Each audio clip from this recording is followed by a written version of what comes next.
OK, bien bonjour tout le monde. Et tout le monde, prenez vos Bibles parce que, comme on disait auparavant, c'est l'épée qu'on va avoir besoin. Donc, allez avec moi, si vous voulez bien, dans l'Évangile de Jean au chapitre 5. On a vu la dernière fois, on a terminé le chapitre 4. Et ce matin, on va débuter le chapitre 5.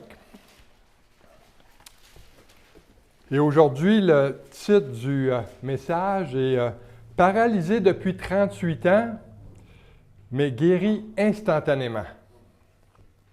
Et on va voir ensemble aujourd'hui les 15 premiers versets du chapitre 5 de l'Évangile de Jean. Et rappelez-vous une chose en commençant, c'est que dans Jean, l'apôtre Jean, Jean a fait une sélection du ministère de Jésus. Hein? Il ne nous raconte pas toute la vie de Jésus dans son évangile. Il a pris certains miracles, puis il nous les relate, il nous les décrit. Et d'ailleurs, il a dit au chapitre 20, à la fin de son évangile, Jean, il a dit que parmi toutes les choses que Jésus a faites, beaucoup n'ont pas été écrites. Hein? Et Jean, il a choisi donc certains événements il y avait un but pour ça, c'était de prouver que Jésus est le Fils du Dieu vivant, qu'il est notre Messie et qu'on peut être sauvé en son nom. Et c'était ça son objectif. Et il termine son évangile aussi, Jean, en supposant que si quelqu'un essayait d'écrire tout sur Jésus, tous les événements, bien, que les bibliothèques du monde ne pourraient pas contenir tout ce que Jésus a fait. Et on voit ça encore plus aujourd'hui, parce qu'avec tout ce qu'on parlait justement avec l'Internet, avec les médias sociaux, avec tout ce qu'on voit comme information aujourd'hui, bien, ça nous prouve que tout ce qui parle de la Bible et de Jésus, pas toujours de la bonne façon, mais il en parle quand même, donc ça montre que l'idée que Jean avait lorsqu'il a terminé son évangile. Donc aujourd'hui, comme je disais, on va étudier les 15 premiers versets. J'ai beaucoup de matériel, je vais essayer de faire ça court, mais des fois, je sais prier pour moi, hein, parce que des fois, je dis, OK, on va faire ça de cette façon-là, et puis finalement, oups, on dit en anglais, I take a rabbit trail. Hein? Mais j'essaie de ne pas faire ça. Mais on essaie que l'Esprit de Dieu puisse nous parler au travers de nous. Alors, si vous voulez, avant d'aller dans notre texte, on va prier ensemble. On va courber nos têtes et on va prier le Seigneur. Seigneur, notre Dieu, on s'approche de toi et de ton trône ce matin et on veut te louer, Seigneur, parce qu'on est réunis ici en ton nom et on te prie, Seigneur Jésus, que tu puisses nous parler par ta parole ce matin. Enseigne-nous, Seigneur, oins ta parole, oins ceux qui vont l'écouter, qu'ils soient ici ou qu'ils soient en ligne, Seigneur, qui puissent être fortifiés et encouragés dans leur foi, Seigneur, par ta divine parole. On te prie ces choses en ton nom, Jésus. Amen. Alors, si vous voulez bien, on va aller chapitre 5, verset 1. Jean nous dit ceci. « Après cela, il y eut une fête des Juifs, et Jésus monta à Jérusalem. Or, à Jérusalem, près de la porte des brebis, il y a une piscine qui s'appelle en hébreu Bethesda, et qui a 5 portiques. Sous ces portiques étaient couchés en grand nombre des malades, des aveugles, des boiteux, des paralytiques qui attendaient le mouvement de l'eau, car un ange descendait de temps en temps dans la piscine et agitait l'eau. Et celui qui descendait le premier, après que l'eau ait été agitée, était guéri, quelle que fût sa maladie. Là se trouvait un homme malade depuis 38 ans. Jésus, l'ayant vu coucher, et sachant qu'il était malade depuis longtemps, lui dit, « Veux-tu être guéri? » Le malade lui répondit, « Seigneur, je n'ai personne pour me jeter dans la piscine quand l'eau est agitée. Et pendant que j'y vais, un autre descend avant moi. » « Lève-toi, lui dit Jésus, prends ton lit et marche. » Aussitôt cet homme fut guéri. Il prit son lit et marcha. C'était un jour de sabbat.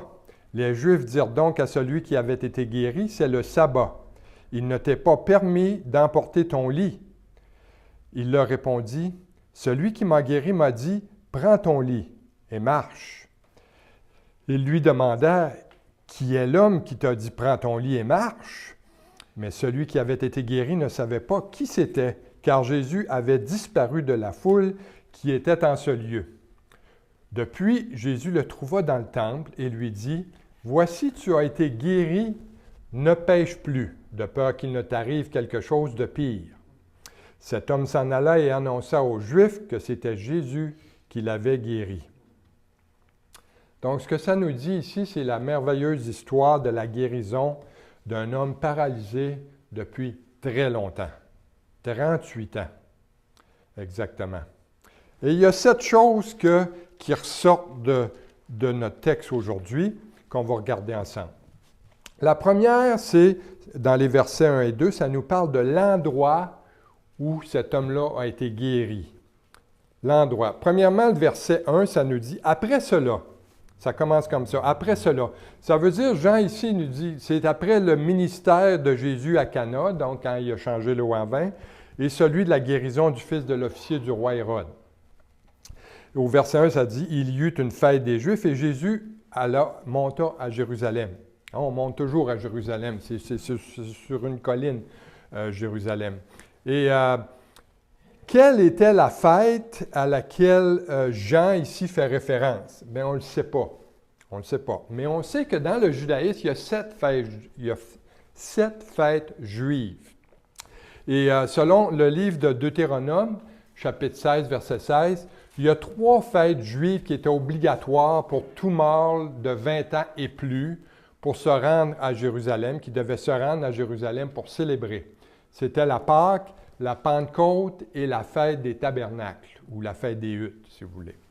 Et Jésus, donc, est allé à Jérusalem pour assister soit à l'une de ces 3 fêtes-là. Et selon le verset 2, il y avait à Jérusalem, près de la porte des brebis, une piscine. Okay? Une piscine qui, en hébreu, son nom est Bethesda. Et ça avait, cette piscine-là, 5 portiques. Et cette piscine, c'était un endroit de guérison. Parce que Bethesda signifie la maison de la miséricorde. Et cette piscine-là était située près de la porte des brebis, qui est au nord, au coin nord-est du mont du Temple. Je ne sais pas si certains d'entre vous ont déjà été en Israël, à Jérusalem, mais cette porte-là, je vais y venir un petit peu plus loin. Je vais vous en parler. Mais ce qu'il faut savoir, c'est que lors du 3e retour des Juifs à Jérusalem, après l'exode babylonien, donc le dernier exode du peuple juif, après celui d'Assyrie, donc Néhémie, dans le livre de Néhémie, a fait construire les murailles de Jérusalem et il a fait mettre cette porte-là. Okay? Cette porte-là s'appelait la porte des brebis. Pourquoi? Il y avait une raison pour ça. Parce que c'était la porte où les animaux qui étaient offerts en sacrifice étaient amenés au temple. Donc, ils rentraient par là. On voit ça dans Néhémie chapitre 3, verset 1 et verset 32. Et lorsque vous allez à Jérusalem, à toutes les fois qu'on va à Jérusalem, donc si vous faites une visite guidée avec un guide, il va vous amener là. Donc, vous allez vous rendre sur le mont du Temple, si vous y avez accès. Il y a certains temps où ce n'était pas possible de se rendre là. Mais lorsque je suis allé dans le passé, donc sur le mont du Temple, donc vous passez devant la mosquée Al-Aqsa, qui est la mosquée que vous voyez sur toutes les photos là, avec un dôme doré. Et en passant, c'est un monument, cette mosquée-là. C'est pas une mosquée en tant que telle. Ça s'appelle le 3e lieu saint de l'islam. OK? Et c'est un monument. Et là, vous vous rendez à la porte des brebis. Et quand vous en sortez, donc vous vous rendez sur ce qu'on appelle la Via Dolorosa. C'est un nom latin qui signifie la voie douloureuse ou the Way of Sorrow en anglais. Et c'est l'endroit où le Seigneur a porté sa croix. Et là, vous tournez à droite, puis là, il y a une cour, il y a une église qui s'appelle, je pense, c'est l'église Sainte-Anne. Pas comme Sainte-Anne ici, mais Sainte-Anne. Et ça, cette église-là a été mise là à l'époque des croisades. Donc, ça fait environ 500 ans de ça. Et là, il y a des groupes de touristes qui se rendent là, et moi, je suis allé d'ailleurs, et là, tu rentres là, dans ce gros bâtiment-là, et là, il y a une sonorité spéciale là, quand tu vas là. Et là, il y a des groupes de chrétiens qui vont visiter ça. Et là, ils se mettent à chanter des cantiques, comme on a chanté ce matin, et puis Et même si votre voix est celle d'une corneille, eh bien, ça va sonner comme une voix d'ange, là. OK? C'est vraiment le son, une sonorité vraiment spéciale. Et là, près de cet endroit-là, dans les années 1800, les archéologues ont découvert qu'il y avait un réservoir là, près de là. Et ce réservoir-là, ils ont trouvé que c'était le vestige de la piscine de Bethesda. Et lorsque je vais mettre l'enseignement en ligne, j'ai d'ailleurs la photo de la piscine de Bethesda. Et c'est un endroit qui a peut-être 45 pieds de profondeur et où il y a 5 portiques. Et là, ça correspond à la description biblique que Jean nous donne ici. Et ce qui est intéressant, c'est que les archéologues aussi ont découvert d'autres choses. Ils ont découvert une grosse pierre à l'endroit, près de l'endroit de la piscine, avec une inscription du dieu grec Asclépios. Et le dieu grec Asclépios, quand vous étudiez, quand j'ai enseigné l'Apocalypse, j'en ai parlé d'ailleurs, c'était le dieu de la guérison, le dieu grec Asclépios, et c'est d'ailleurs le symbole aujourd'hui de la médecine moderne. Lorsque vous voyez des ambulances ou à l'hôpital avec le rod, le bâton du dieu Asclépios grec avec un serpent enroulé autour. Okay? Ça, c'est le symbole de la médecine moderne. Et ils ont trouvé cette pierre-là avec cette inscription de ce dieu-là, ce qui fait croire que c'est bel et bien l'endroit de la piscine de guérison dont parle l'apôtre Jean ici au chapitre 5. La deuxième chose qu'on apprend concernant ce miracle-là, c'est au verset 3 et 4. Versets 3 et 4, c'est la présence d'un ange. Jean nous parle de la présence d'un ange. Un ange est impliqué ici dans la guérison. Dans les versets 3, ça dit « Sous ces portiques étaient couchés en grand nombre des malades, des aveugles, des boiteux, des paralytiques qui attendaient le mouvement de l'eau. Car un ange descendait de temps en temps dans la piscine et agitait l'eau, et celui qui descendait le premier, après que l'eau ait été agitée, était guéri, quelle que fût sa maladie. » Et le texte ne nous dit pas combien de gens se rendaient là pour être guéris. Mais figurez-vous, là, c'était une des 3 fêtes juives où il y avait énormément de monde, où, comme j'ai dit, tous les hommes en haut de 20 ans devaient être là, allaient là avec leur famille, ce qui pourrait signifier qu'il y avait plus d'1 million de personnes qui se rendaient dans ces fêtes-là. Donc, il y avait du monde. Et certains d'entre eux, d'ailleurs, amenaient leurs malades pour aller à cette piscine-là. Et il pouvait y avoir peut-être des centaines de malades, là, peut-être même des milliers. On ne sait pas, il n'y a pas de nombre de données. Mais les malades s'y rendaient, qui se rendaient là, ce n'était pas du monde qui avait juste la grippe ou le rhume, là. C'était des personnes qui étaient infirmes, des aveugles, des boiteux, des handicapés, des paralytiques. Et c'était du monde vraiment désespéré, là. Et ils attendaient là que l'eau de la piscine s'agite à un certain moment de la journée.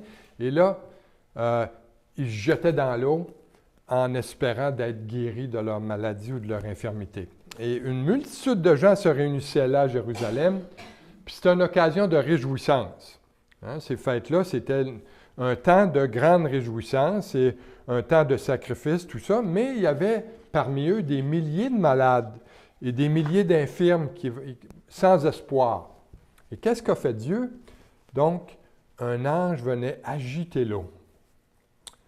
Et un ange était utilisé pour la guérison de malades. Ça nous montre une chose, que Dieu peut utiliser ses anges pour exercer un ministère, particulièrement auprès des croyants. D'ailleurs, le livre d'Hébreux, chapitre 1, verset 14, nous dit ceci. « Ne sont-ils pas tous des esprits au service de Dieu envoyés pour exercer un ministère en faveur de ceux qui doivent hériter du salut? » Et la réponse est oui. Et Dieu a créé les anges, pas seulement pour le servir et pour l'adorer, mais aussi pour avoir un ministère envers vous. Et je ne sais pas si la notion d'ange gardien, je pense pas. Je pense que moi, personnellement, que c'est mon opinion, il y a plusieurs anges qui peuvent avoir un ministère dans nos vies, pas seulement un seul ange, comme on dit le concept religieux de l'ange gardien, là, mais Mais les anges, certainement, sont utilisés par Dieu. On ne les voit pas. Sont dans une autre dimension, mais sont là pour beaucoup de choses. D'ailleurs, Jésus, lorsqu'il a jeûné 40 jours et 40 nuits dans le désert, dans Matthieu 4, 11, qu'est-ce qui est arrivé? Des anges sont venus pour le servir. Hein? Et Dieu envoie ses anges dans le monde pour nous aider, pour nous surveiller, pour nous protéger sans qu'on les voie, sans même qu'on en soit conscient. Et d'ailleurs, il y a un exemple très frappant dans le livre de la Genèse au chapitre 19. Hein? Quand on pense à Lot, entre autres, Dieu a décidé de détruire Sodome à cause de sa méchanceté, à cause de son immoralité sexuelle, et Dieu a envoyé 2 anges à Sodome, et sous une forme humaine. Et lorsqu'il les a vus, Lot, il s'est prosterné sur sa face, et qu'est-ce qu'il a fait? Il les a hébergés chez lui. Et on connaît toute l'histoire, je ne pourrai pas dans les détails de ça, mais Dieu a envoyé ses anges pour protéger Lot et sa famille de la destruction de Sodome et Gomorrhe. Et les anges ont fait sortir Lot et sa famille, ses 2 filles, sa femme, qui ont voulu bien sortir, mais sa femme s'est retournée, elle désobéit. Hein? Elle n'a pas survécu. Mais Lot s'est sauvé avec ses 2 filles. Et Abraham aussi a reçu la visite d'anges dans Genèse 18, lorsqu'ils lui ont annoncé la destruction de Sodome. Et d'ailleurs, Hébreux 13, 2 nous dit que « N'oubliez pas l'hospitalité, car en l'exerçant, quelques-uns ont logé des anges sans le savoir. » Donc, il faut être gentil avec les inconnus parce qu'on ne sait pas si c'est des anges. Hein, des fois, on dit c'est loin d'être des anges, donc, c'est ça que les Écritures nous enseignent. Donc, revenons à Jean chapitre 5. On a vu l'endroit et les circonstances de la guérison. Maintenant, on va regarder au verset 5 la personne qui a besoin de cette guérison-là. Qu'est-ce que le verset 5 nous dit? Là se trouvait un homme malade depuis 38 ans. Ça, c'est la seule information qu'on a sur cet homme-là. On sait que c'est un homme et qu'il était malade. Ça fait bien longtemps. Et selon le verset 8, ça nous dit qu'il ne pouvait pas marcher. Hein, il était incapable de marcher. Ce que ça nous dit, c'est que son infirmité était impossible à guérir. Et ce que Jésus a voulu montrer, c'est que sa guérison, c'était une guérison impossible à l'être humain. Et c'était une maladie incurable, intraitable. Il voulait montrer que ce qu'il allait faire, c'est un véritable miracle. C'est quoi un miracle? C'est quelque chose d'inexplicable. On ne peut pas expliquer ça. C'est un phénomène surnaturel. Même si vous êtes un médecin avec 2 doctorats, ça n'explique pas un miracle. Je connais des médecins d'ailleurs qui ont assisté à des miracles, des fois au niveau médical, ils n'ont aucune explication. Et cette information-là aussi qui nous est donnée sur cet homme malade-là, c'est vraiment intéressant concernant c'est une image aussi du peuple d'Israël. Je vais vous expliquer pourquoi. Le nombre 38 pour le peuple d'Israël, ça a une signification particulière. Vous savez ça? Dans le livre du Deutéronome, chapitre 2, verset 14, ça nous dit que les enfants d'Israël ont erré dans le désert pendant 38 ans. Okay? Ils ont d'abord campé près du mont Sinaï pendant 2 ans. Hein? Ils sont restés autour pour recevoir les commandements de Dieu. Hein? Moïse a donné les commandements au peuple juif que Dieu lui avait donnés. Mais ils ont ensuite marché dans le désert, ils ont erré pendant 38 ans. Et ça nous est dit, ça, dans le livre du Deutéronome 2,14. Ça dit ceci: « Le temps que durèrent nos marches de Kadès-Barnéa au passage du torrent de Zéred fut de 38 ans, jusqu'à ce que toute la génération des hommes de guerre eût disparu du milieu du camp, comme l'Éternel le leur avait juré. » Ce que ça nous dit, ça, c'est que la première génération d'Israël qui était dans le désert n'en est jamais sorti. Et ils sont restés dans le désert, ils sont morts dans le désert. Même que Moïse n'est pas rentré, il est mort sur le mont Nebo. Et donc, cet homme-là, à la piscine de Bethesda, lui, il était incapable de marcher pendant 38 ans. Ce qui l'empêchait d'entrer dans l'eau de la piscine de Bethesda pendant ce temps. C'est exactement le nombre d'années que le peuple d'Israël a été empêché d'entrer dans la terre promise. Donc, pendant 38 ans, Israël a été gouverné par la loi, par la religion, mais n'a jamais expérimenté une vraie relation personnelle avec leur Dieu.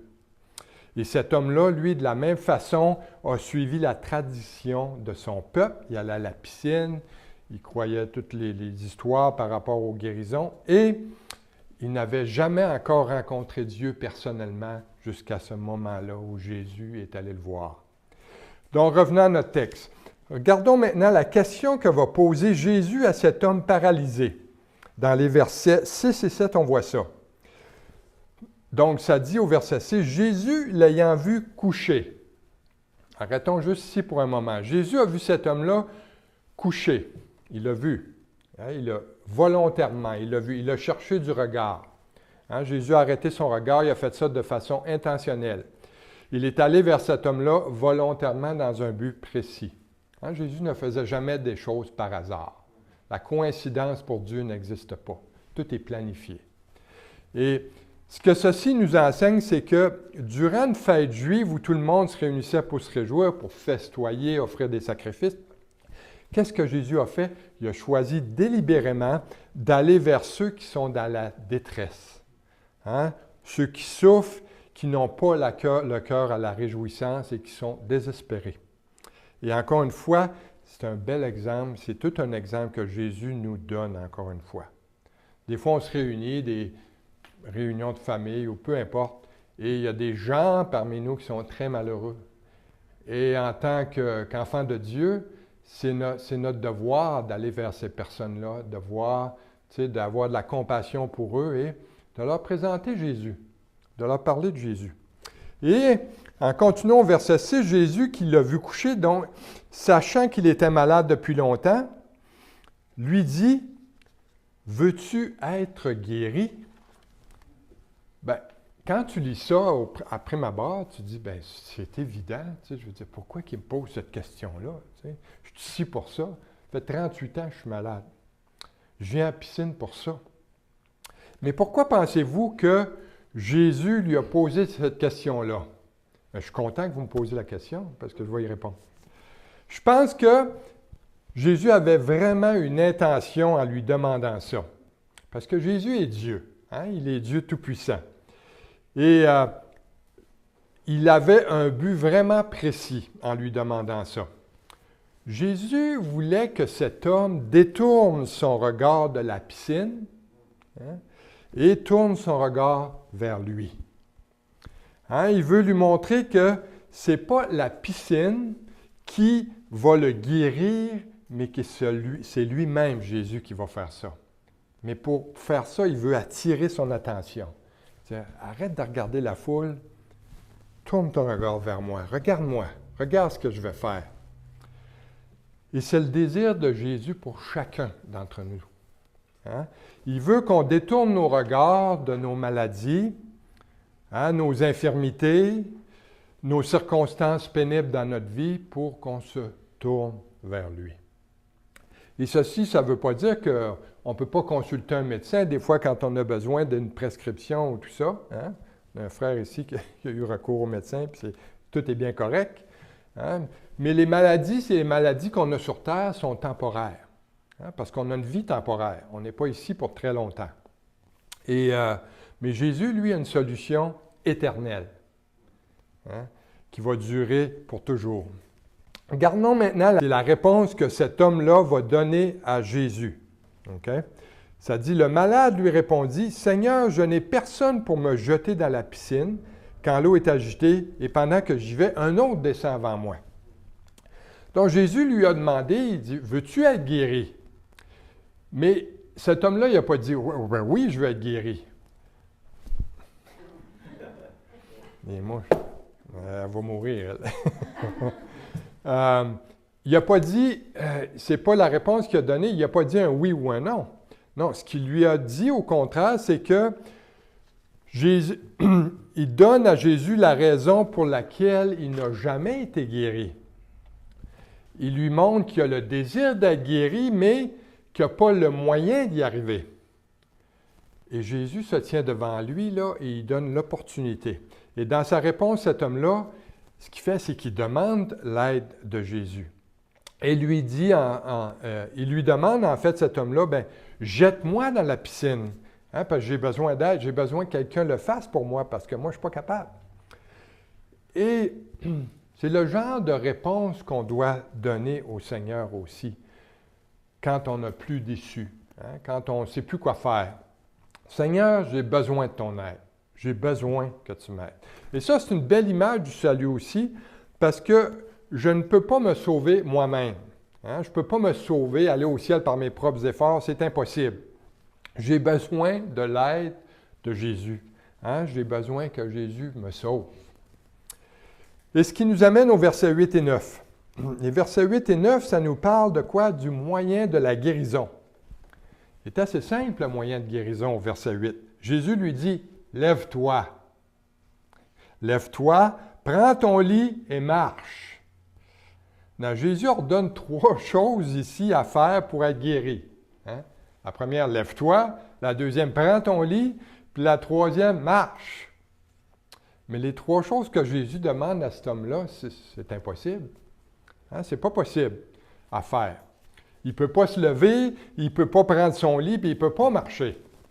Ça fait 38 ans qu'il ne peut pas faire ça. Mais le commandement que Jésus lui donne est totalement impossible à suivre. Totalement. Imaginez-vous la situation, là. Dites, Seigneur, ben, tu me vois, là, regarde mes jambes, il n'y a plus rien qui bouge, là. Hein? C'est comme ça depuis 38 ans. Et là, cet homme-là est placé devant un dilemme. Il est forcé de faire un choix, là. Ou bien il continue de regarder la piscine, ou bien il met sa confiance en Jésus et il oublie la piscine. C'est un ou l'autre. Et la même chose est vraie pour chacun d'entre nous. Lorsque Jésus nous demande quelque chose qui nous semble impossible, eh bien, je peux continuer à regarder ma piscine, ou bien et regarder à mes propres moyens, mes propres ressources, mes propres habiletés pour répondre à ses commandements, ou bien je peux me tourner vers lui et crier à son aide. Et cet homme-là paralysé a bien répondu au commandement de Jésus au verset 9, parce que ça dit « Aussitôt, cet homme fut guéri, il prit son lit et marcha. » Donc cet homme-là a choisi de faire confiance et d'obéir à Jésus. Hein? Faire confiance et obéir. Ça, c'est le moyen de guérison. Faire confiance et obéir. Vous allez dire, bien, faire confiance, ça, c'est une chose. Obéir, c'en est une autre. Hein? C'est difficile d'obéir à Dieu. C'est difficile. Non, ce n'est pas difficile d'obéir à Dieu. C'est impossible. C'est impossible. Je ne suis pas capable, avec mes propres forces, avec ma chair, d'obéir à Dieu. C'est impossible. Regardez le monde autour de vous. Est-ce qu'ils sont capables d'obéir à Dieu? Non, pas du tout. C'est tout le contraire. Et même en étant né de nouveau, hein, humainement parlant, dans notre chair, on ne peut obéir à Dieu. Et la plupart du temps, d'ailleurs, on ne veut même pas y obéir. Hein, souvent, le Seigneur nous donne des ordres qui, à nos yeux, ça nous semble impossible. On dit, Seigneur, ouais, je ne suis pas capable de faire ça. Tu me demandes ça, là, puis c'est au-dessus de mes forces. Et il y a peut-être des faiblesses dans votre vie contre laquelle vous avez lutté pendant des années. Hein? Puis ça vous a toujours laissé dans la défaite. Puis le Seigneur là, vous dit, là, mon petit gars, ma petite fille, arrête ça. Arrête de faire ça. Là, vous dites, Seigneur, ben, j'essaye, là, mais je ne suis pas capable. Pas capable, puis je suis malheureux dans ça, ça ne fonctionne pas mon affaire. Et là, on commence à argumenter avec le Seigneur. Et là, on y raconte nos échecs. Là, on commence à dire qu'on a suivi tel programme d'aide ou qu'on a lu tel livre ou encore on a dépensé tellement d'argent pour avoir des bons conseils. Et là, on rentre dans une argumentation avec Dieu au lieu de choisir d'obéir, tout simplement. Et Jésus nous demande quelque chose, donc, qui nous semble impossible. Mais il nous demande jamais quelque chose d'impossible. Jamais.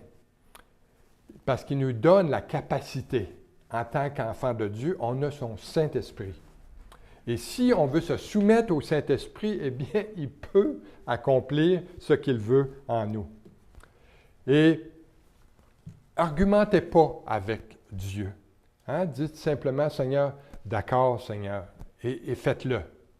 Et là, si vous désirez, comme cet homme-là, qui était sur son lit de camp, hein, si vous désirez de tout votre cœur obéir au commandement de Dieu lorsqu'il vous demande quelque chose, eh bien là, il va vous donner immédiatement de sa part tout ce qui va être nécessaire pour agir.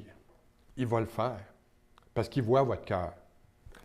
Et tout comme cet homme-là, j'ai besoin de demander au Seigneur pour ça son aide. J'ai besoin de crier à Dieu. Seigneur, je veux t'obéir, mais aide-moi. Je ne suis pas capable par mes propres forces, c'est impossible. Et Dieu, en voyant votre cœur, il va agir de façon surnaturelle. Hein? Parce qu'il dit d'ailleurs qu'il n'y a aucune tentation qui est au-dessus de nos forces, mais il a déjà préparé le moyen de s'en sortir. Hein? Et tout comme cet homme-là, donc j'ai besoin de l'aide du Seigneur et je fais un choix d'obéir à Dieu. On a une volonté propre. Hein? Dieu ne nous a pas créés comme des robots. Hein? On n'est pas comme l'intelligence artificielle, heureusement. Mais on a une volonté propre. On a un choix à faire. Est-ce que j'obéis à Dieu ou j'obéis à ma chair? Mais si on désire ardemment obéir à Dieu dans nos cœurs, eh bien, il va, lui, changer notre cœur. Il va le faire. Il va nous rendre capables de ce qu'il nous demande. Et comment il va faire ça? Comment il va faire ça? Il va faire ça par sa grâce. Hein, par sa grâce. Mais comment on reçoit sa grâce? Par l'humilité. Par l'humilité. 1 Pierre 5,5 nous dit « Revêtez-vous d'humilité, car Dieu résiste aux orgueilleux, mais il fait grâce aux humbles. » Ah! Hein, revêtez-vous d'humilité. Jacques 4,6 nous dit la même chose. Dieu résiste aux orgueilleux, mais il fait grâce aux humbles. Hein, donc, on s'humilie devant Dieu, et nous, par sa grâce, il nous rend capables d'obéir et de lui plaire. Et cet homme infirme-là, il a dû faire quoi? Il a dû s'humilier et détourner son regard de cette piscine-là et demander l'aide de Jésus en lui disant, « Je n'ai pas personne pour me tirer dans l'eau. Hein, » Dans son humiliation, il s'est tourné vers Christ. Mais regardons ce qui est arrivé, les versets 10 à 13. Là, il y a un problème qui est causé par la guérison. Hein? Le verset 10 nous dit que les gens en voyant ça, les gens se sont réjouis de voir cet homme-là marcher et louer Dieu. C'est ça qui est écrit? Non, pas du tout. Ça dit que, car c'était un jour de sabbat, et les Juifs dirent donc à celui qui avait été guéri, c'est le sabbat, il ne t'est pas permis d'emporter ton lit. Le mot juif ici utilisé dans le texte, ça ne désigne pas tous les Juifs en général. Ce sont les chefs religieux juifs qui ont adressé ça à cet homme-là. Et je crois que Jésus a spécifiquement choisi ce jour-là, le jour du sabbat, comme il l'a fait plusieurs fois d'ailleurs, pour faire ce miracle-là de guérison. Premièrement, il voulait capter l'attention des Juifs, puis deuxièmement, il voulait exposer l'hypocrisie de l'élite religieuse de son temps. Et les chefs religieux, eux autres d'ailleurs, ils n'avaient aucun intérêt dans cette guérison-là, ils s'en foutaient carrément. Eux autres, ce qu'ils voulaient, là, c'était l'accuser, puis ils voulaient suivre leur tradition et leur religion. Et au verset 11, ça dit que l'homme qui était paralysé leur répondit, « Celui qui m'a guéri m'a dit, prends ton lit et marche. » Le lit ici en question, là, ce n'est pas un lit avec un matelas, là, c'est un lit de camp, là, une paillasse qui traînait. Et les chefs religieux lui demandèrent, « Qui est l'homme qui t'a dit, prends ton lit et marche? » Mais celui qui avait été guéri ne savait pas qui c'était, car Jésus avait disparu de la foule.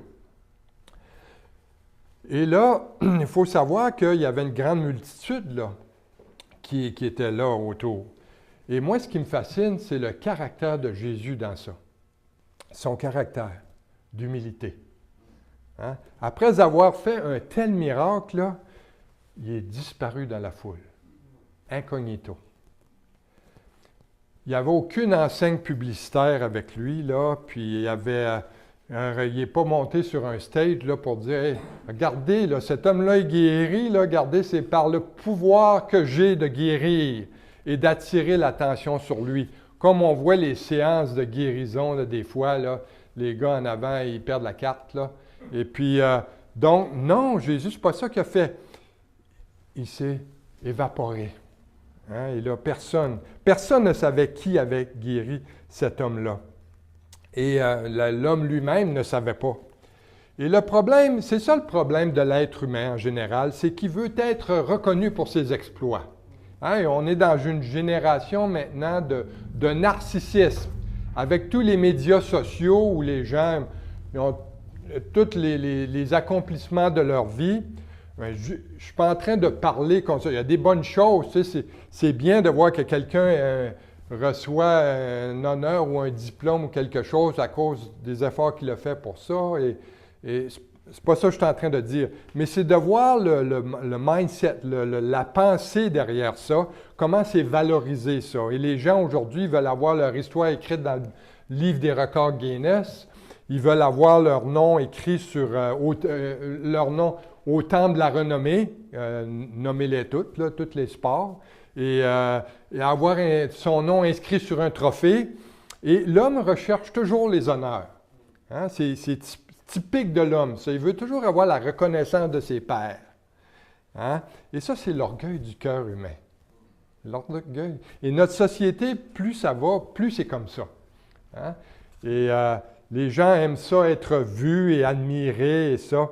Mais Jésus, lui, nous trace un autre chemin, celui de l'humilité. Et c'est pour ça que il y a très peu de gens qui sont sauvés. Pourquoi? Parce qu'ils ne suivent jamais le chemin de l'humilité. Hein? Qu'est-ce qui empêche une personne d'être sauvée? C'est l'orgueil. C'est le premier péché.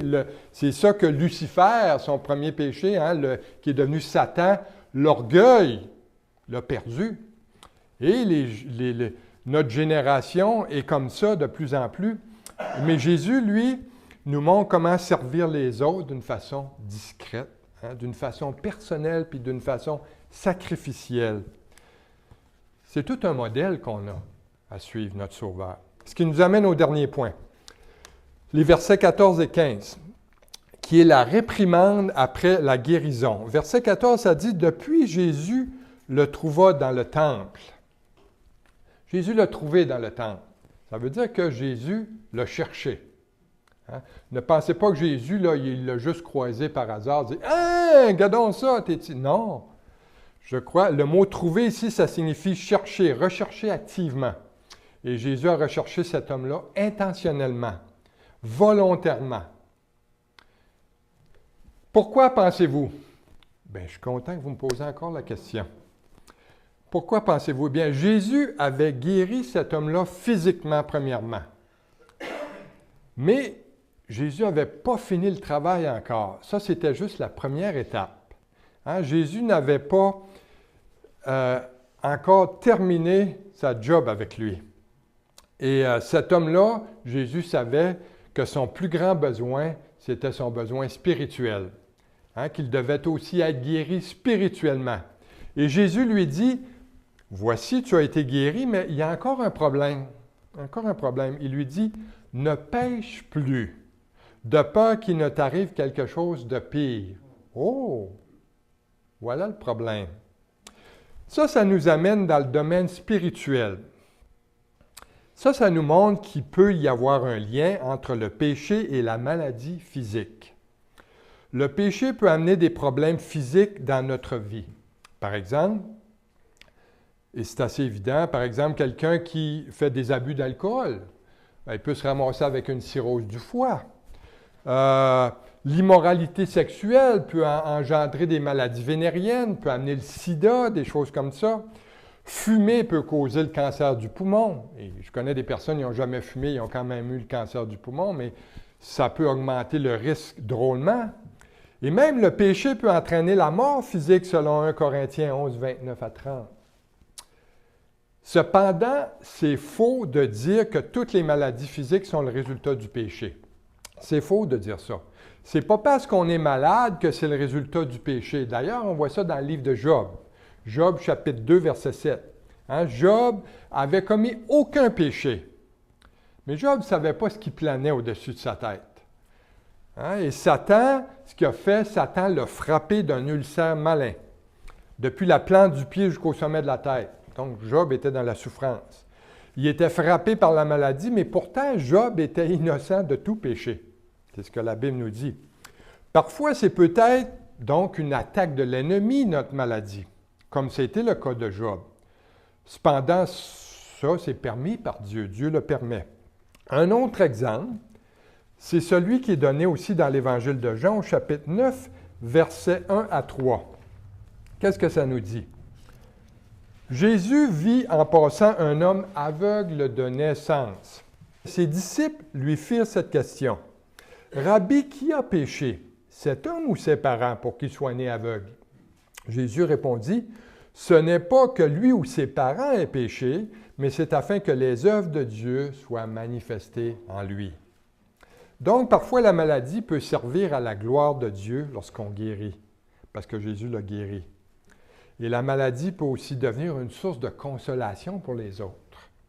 Hein? Paul a dit dans 2 Corinthiens 1, 3 et 4, il dit « Béni soit Dieu, le Père de notre Seigneur Jésus-Christ, le Père des miséricordes et le Dieu de toute consolation, qui nous console dans toutes nos afflictions, afin que par la consolation dont nous sommes l'objet de la part de Dieu, nous puissions consoler ceux qui se trouvent dans quelque affliction. » Donc, ça peut aider un frère, ça peut aider une sœur qui traverse les mêmes souffrances que nous avons traversées lorsqu'on était malade.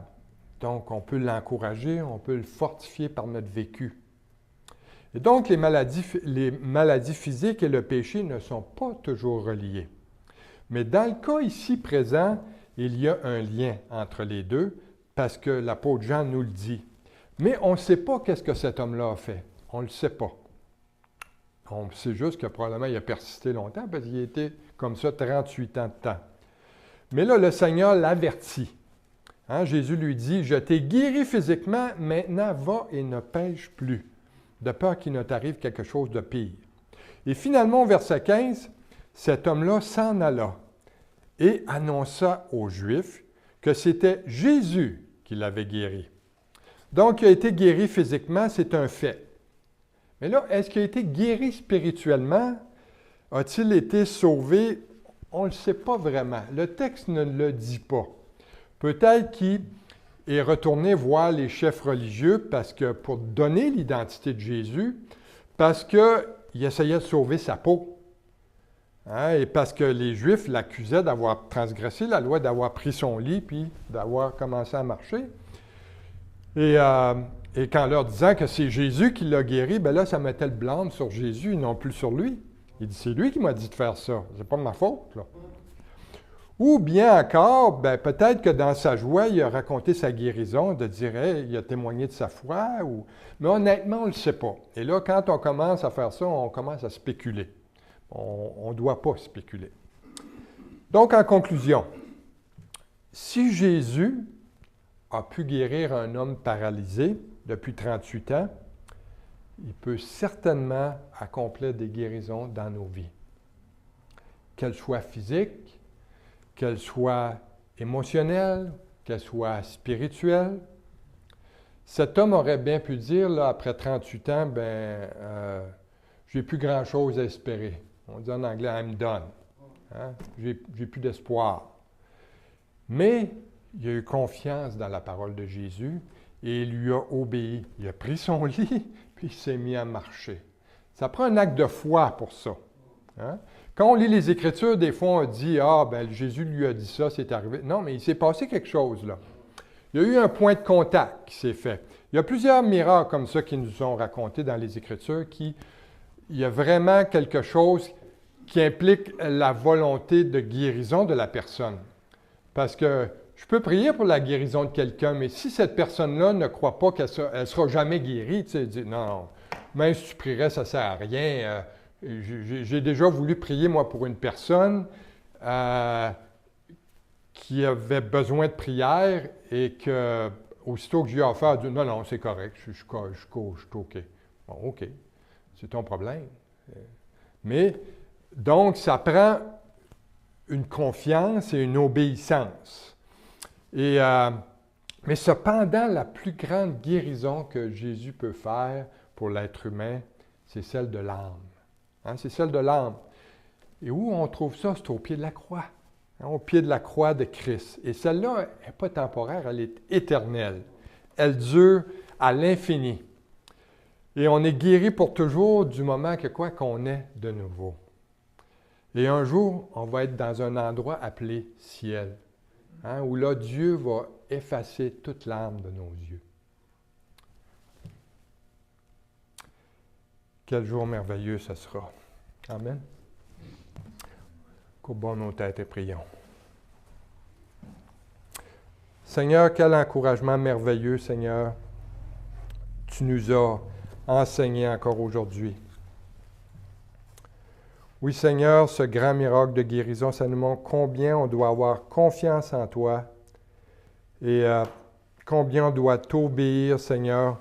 On doit se lever, Seigneur, et commencer à marcher. Mais Seigneur, pour ça, on a besoin de ton aide. On a besoin de ton aide et on a besoin, Seigneur, que tu nous donnes la force pour obéir, Seigneur. Donne-nous cette force cette semaine, Seigneur Jésus, pour chacun d'entre nous. Et Seigneur, s'il y en a aujourd'hui qui ont besoin ce matin, ils ont besoin de prière, Seigneur, qui viennent, Seigneur, et on va prier ensemble. On va prier ensemble pour, Seigneur, que tu fasses une œuvre de guérison dans leur cœur et dans leur vie. Et s'il y en a qui écoutent en ligne et qui ont besoin de guérison, Seigneur, bien, écrivez un commentaire et partagez-le, Seigneur, afin qu'on puisse prier pour vous. Parce que la parole de Dieu, elle est vivante, elle est efficace pour quiconque l'entend, pour quiconque l'écoute, Seigneur. Tu es le même Dieu pour chaque être humain. Et merci, Seigneur, d'être notre Sauveur. Et on te prie ces choses en ton nom, Jésus. Amen. Amen.